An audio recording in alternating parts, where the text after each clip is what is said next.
Islam solves all of its problems. Allah leaves no stone unturned. Perfect with no flaws at all are the laws of Allah. A way of life, a way of life, a way of life, a way of life. الحمد لله رب العالمين وصلى الله وسلم وبارك على نبينا محمد وعلى آله وصحبه أجمعين. أما بعد, brothers and sisters in Islam, welcome to a new episode wherein we intend to continue our discussion on marriage.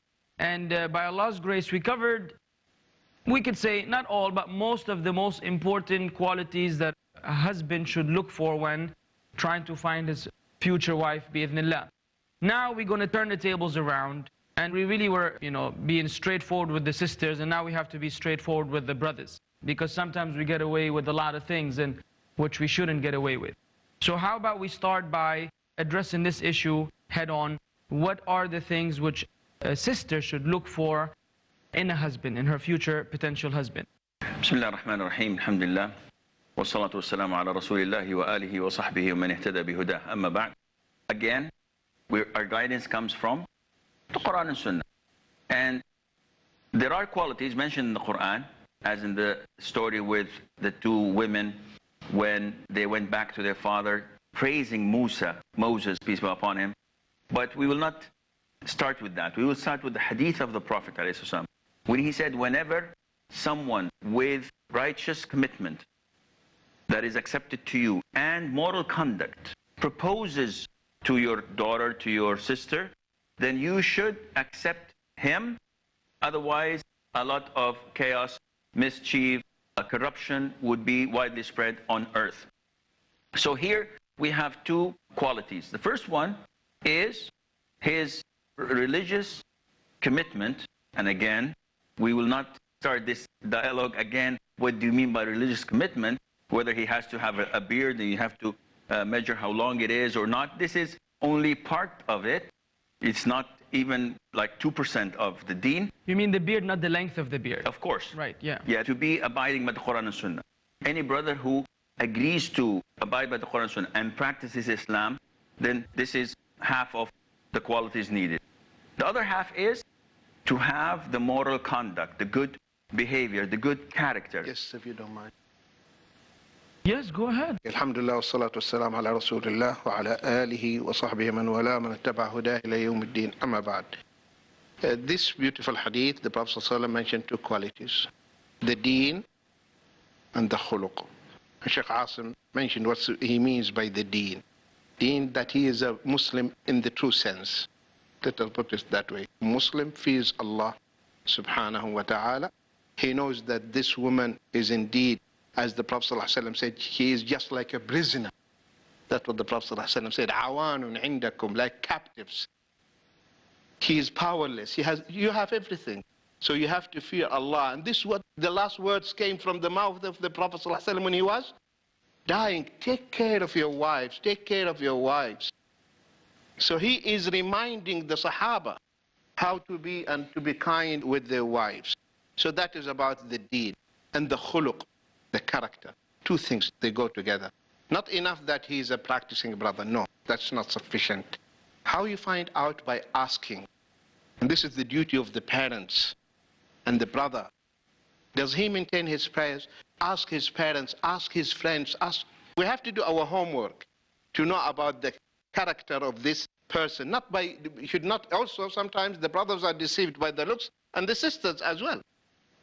MashaAllah, he is this, he's half of Quran, he is this. That's not enough. See the criterion that the Prophet ﷺ put when that lady, Sahabiya, came to him ﷺ, and said, oh Prophet of Allah, I'm confused, please help me. Three of your companions proposed. Muawiyah ibn Abi Sufyan, Abu Jahm, and Usama. I don't know whom to choose. He said, Muawiyah is Sa'luq, which means very poor. He doesn't have money. So one of the qualities you have to look in the man, that he will look after you. That is the real meaning of manhood. He can look after you, because in Islam, it's the husband who is the bread gainer. It's the husband who toils and sweats. A woman in Islam is a queen in the real sense. Queen sits on her throne at home. You are the one who go outside. You are the one who does the shopping. You are the one who does everything. That is your responsibility in Islam. So he said, don't marry him because he cannot look after you. He cannot spend over you. You know that one of the Sahaba, when the woman offered herself to the Prophet ﷺ, and he didn't accept that, one of the Sahaba said, let me marry her. He said, what do you have? He said, nothing except this garment. He said, what can you do with this garment? So you have to look after your wife. Then the second one, the Prophet ﷺ said about Abu Jahl, that he beats the woman. That clearly he said, ﷺ, very temperamental. He loses temper. So if you know a brother who's like that, don't accept him, because this goes against good character. And the third one, he said, marry Usama. And she married Usama. So these two things should be always considered. Deen and khuluq. They go together. Okay, so deen and khuluq should be considered. Sometimes you find you brought it up, some brothers are like tabaneen, right? They don't have a future, they're not studying anything, they're not working. And then they bring up this hadith that I have deen, I have khuluq, and they're not marrying me, or everybody's closing the door on me. What kind of advice would we give to a brother like that? Or even he doesn't have goals in future, he's just like, I just have to protect myself. And I have wouldn't that be that as part of good manners, part of good character is that the man is going to make the effort, he's going to go out, he's going to earn the money, he's going to have, he's going to have that type of goals and ambitions, he's going to have to realize. Because I'm thinking missing that good character might be just, the way he treats people. No, that's not correct. That's the misunderstanding of good character. For example, now some people, for example, if you ask him about X person, he says, his guy is so gentle, this and that and that. But the same person, the way he treats his mother, the way he treats his father, is horrible.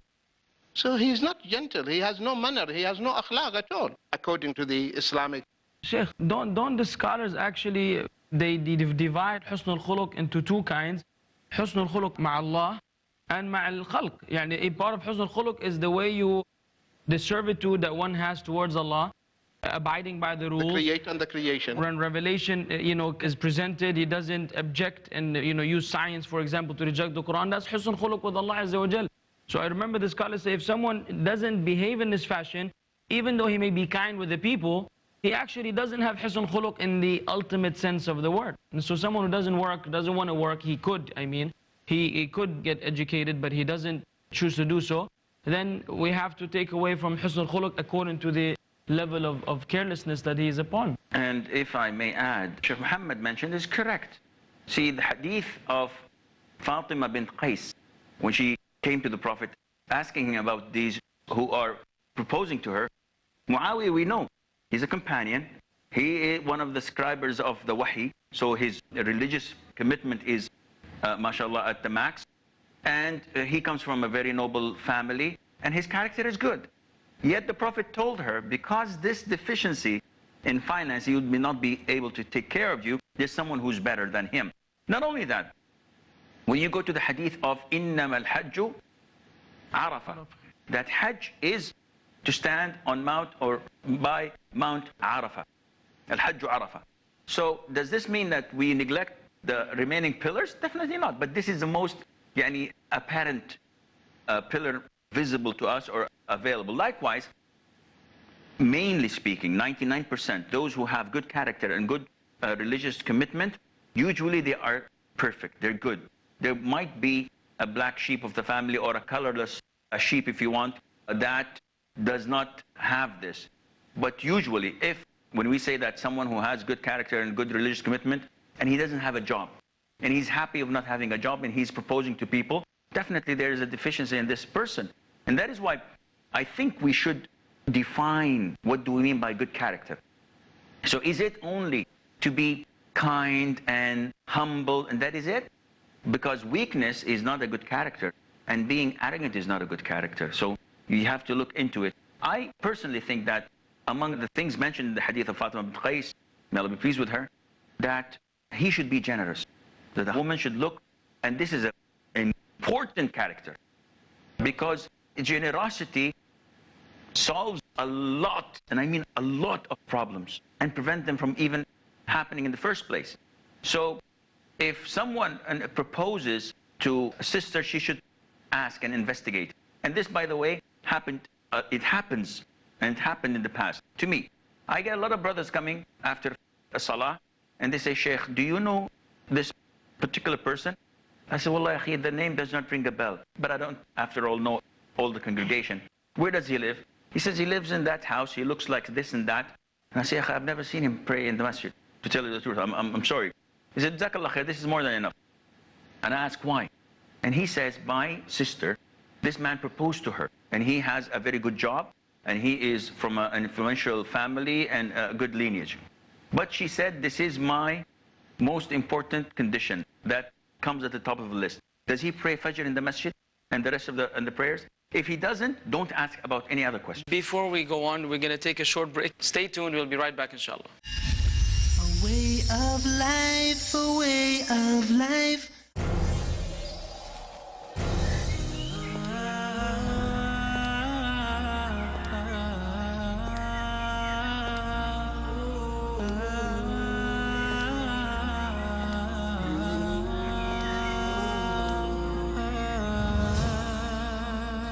Marriage is the cornerstone for a successful society.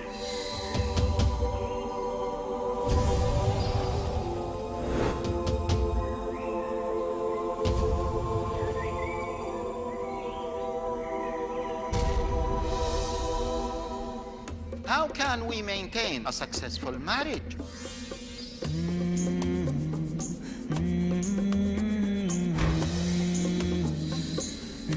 Join us in this journey where we learn how to plan for it, execute it, maintain it, and end it according to Islam. Grasp the unique philosophy of Islam to make marriages successful in Marriage and Divorce. Tonight at 11 p.m. and repeat telecast at 5 a.m. Saudi Arabia on Peace TV.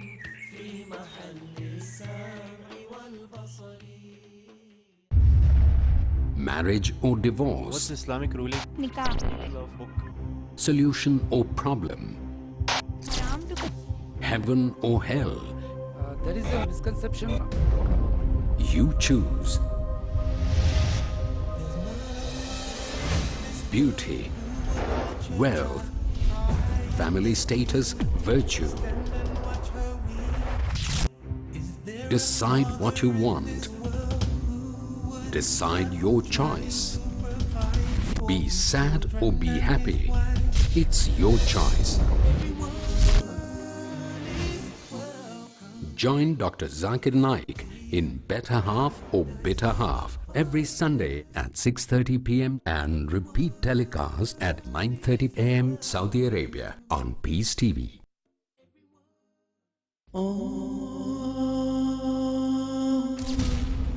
We are not addicted to dawah. Addiction implies a short-term fix. One doesn't need to get into the zone to talk about Islam. You do dawah because it is a natural result of your commitment to Allah. If you don't talk, people are going to walk.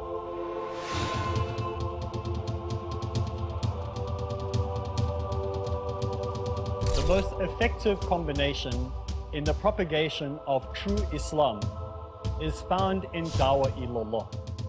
Join me, Arif Islam, as we go through Dawah Ilallah only on Peace TV.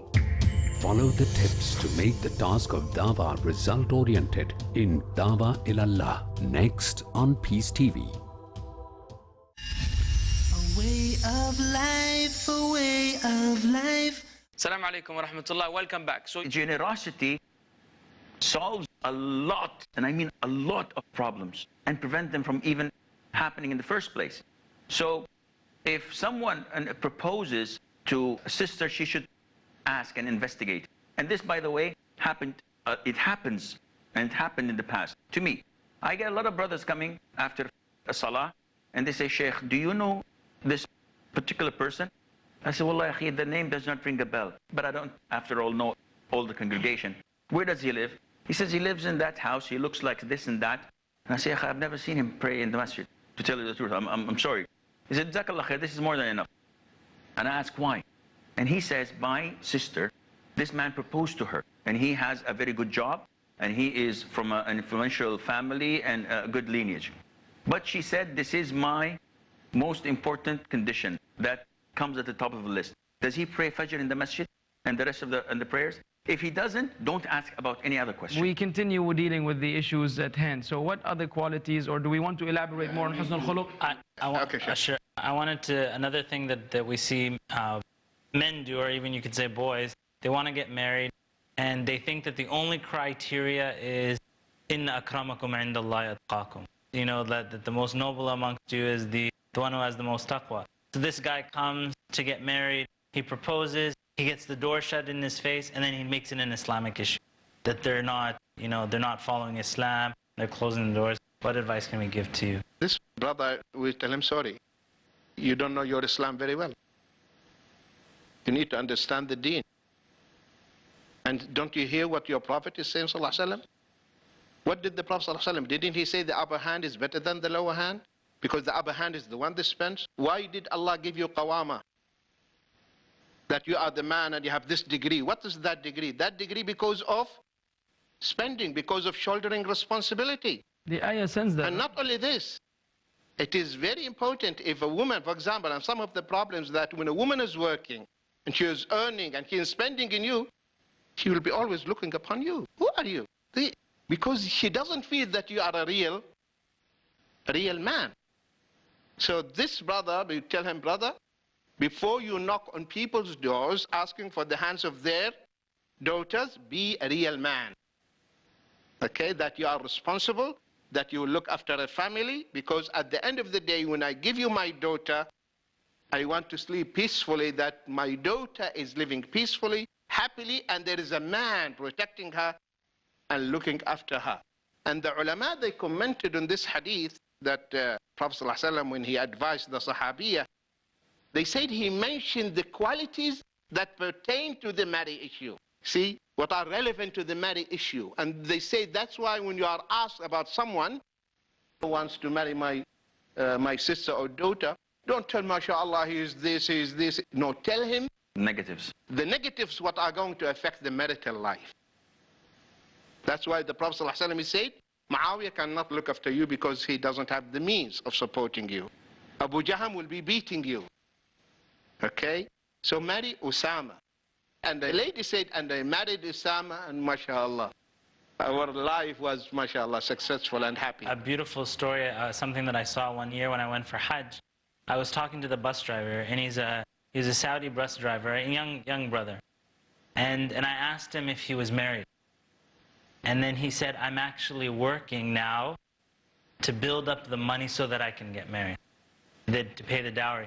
And so I thought that was so amazing that actually there's months, and he's putting in effort so that when he goes to propose to the girl, that he's showing the parents that I put in effort and I care for your daughter. And I thought that was something very beautiful that maybe sometimes in the West, brothers try to bypass that. They want to get married. Every time they think of getting married, they think they can just walk out in the street, knock on somebody's door and take their daughter and go without putting in effort behind the marriage. I think that as Sheikh Muhammad's pointing out, and I know you both have got experience of this, and we did touch upon this a little bit before, that's, you know, maybe this is an issue that's certainly less relevant in Muslim lands. A man can't just come and marry a woman and take her away from the family, but in the West there's nothing to stop that happening. And so there's a lot of, I mean, it's something, you know, what can we say? Fear Allah. The brothers have to fear Allah, because one thing is disobeying Allah, and then another thing is to use Islam to justify your disobedience to Allah. You know, this is the thing. So you can't, subhanallah, you know, this is the thing, you know. And so, you know, if you're going to marry, you need to provide for your wife. But then you're not ready to do that, you're not ready to make the effort, and then you blame the parent because I fear Allah and I have taqwa. And you know, so you're using Islam to justify your own inadequacies, really, that's what you're doing. It's very dangerous. And even when somebody uses Islam and like that, and with their inadequacies, then when they ruin the marriage, if that brother is putting his hand in the ruin the marriage, the backlash comes on Islam for that sister. He said, this man tricked me. He said Islam teaches such and such, and he tricked me and he treated me badly. And especially this is the case with converts, people who have reverted to Islam, and unfortunately there's too many wolves out there preying on the, the converts, because they're very naive, they can be very trusting, and unfortunately I've experienced with people I have to do with. This is something interesting actually, because a lot of times, even for the sisters, sometimes there's this belittlement of the wali position. And I think to myself, if a sister is traveling and a man would feel very comfortable to come and approach her and talk to her. But would that man feel comfortable if her father is sitting beside her? So he might be able to smooth talk the girl, but the father doesn't get smooth talk. And so that protection also, it's like even a reminder to respect like that wali, and also for the walis to step up and really be a wali and help and guide, find the right spouse for the wife, so that she doesn't get tricked and just the guy sweeps her, takes her, or I'm a good Muslim or whatever, and doesn't really fulfill all. SubhanAllah, and you mentioned a very good point.